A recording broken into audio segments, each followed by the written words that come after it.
आउने नि त्यहाँपछि दसैँमा जानु पर्ला भन्ने सोचिन्छु गरे कस्तो हुन्छ अब। त नि बाटो अब अहिले बल्ल अलिअलि बर्खा लाउला आएको कहिलेकाहीँ राति अलि डर लाग्दो पानी आउँछ।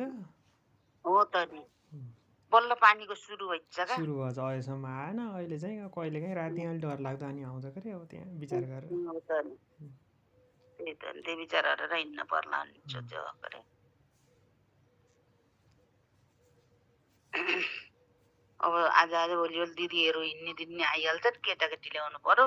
लक्ष्मी दिदी त उतै हुनुहुन्छ अगाडि होइन बाबु? भाउजू त उतै छन् दिदीका छोराछोरी बाहुन बुझ्छन् लक्ष्मीमा ती केटाहरू ल्याउनु पर्यो गएर सबैसँग भेटघाट भएर 5-7 दिन बसेर आउनु पर्यो भन्दै थिए कि साथीले बाटो राम्रो भएछ नि जाने भन्ने कुरा हो कस्तो हुन्छ अब। बुवालाई त सन्चै होला गरे बेनी होइन त्यो बुझेर बोल्न पाएन यहाँ कति दिन भयो। ठिकै छ म हिजो बोल्नु थिएँ अब बुढाबुढी भएपछि त उतिखेरै सम्झनु हुन्न उतिखेरै ठिक पनि। त्यही अब हामीलाई त हुन्छ बुढाबुढी भएपछि बिहान ठिक हुन्छ बेलुका फेरि के हुँदै जान्छ। त्यस्तै त्यही हो।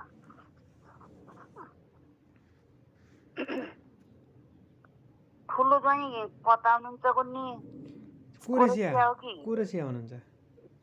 ए कुन कन्ट्याक्ट त हुन्छ भइरहन्छ।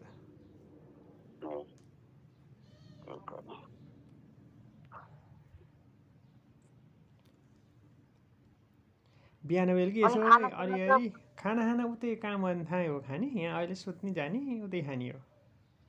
ए हो उतै काम गर्ने ठाउँ खाने हो। एउटा कोठा छ एउटा कोठामा मिलेर बस्छौँ दुईजना। ए कोठा आफै खोज्ने हो गरे खाना चाहिँ उतै दिन्छ। ए रेस्टुरेन्टमा हो गरे काम गर्ने उतै खाइन्छ। हजुर हजुर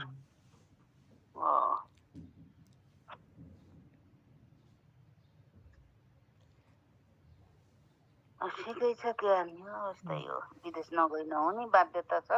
त नि त्यस्तै छ कसैलाई रहर कसैलाई कर त्यस्तै हो त्यस्तै हो है अब राम्रोसँग बस्नु होला आफ्नो ज्यानको ख्याल गर्नु होला जे भयो नि। ठिकै छ आमा अहिलेसम्म त हजुरको आशीर्वादले ठिकै नै छु। सबभन्दा ज्यानको ख्याल गर्नुपर्छ। त नि त्यही हो सबभन्दा स्वास्थ्य नै हो गरे। राम्रो त्यही हो। ल हुन्छ त्यहाँदेखि आमा आराम गर्नुहोस् हजुर पनि आफ्नो स्वास्थ्यको ख्याल गर्नुहोस् औषधि टाइममा खानुहोस् है। धेरै खुसी लाग्छ अहिले सुन्नुभयो मैले मेसो पाउनु र मेसो पाइन्न हजुरले पाइन्न हामीले हो खोजेर हान्ने हामीले अब हजुरले त कहाँ भ्याउनु उठाइदिनु भयो धन्न जान्नुभयो त्यति भयो नि त्यही ठुलो कुरो हो।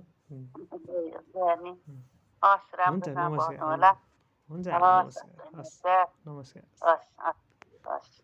हस्।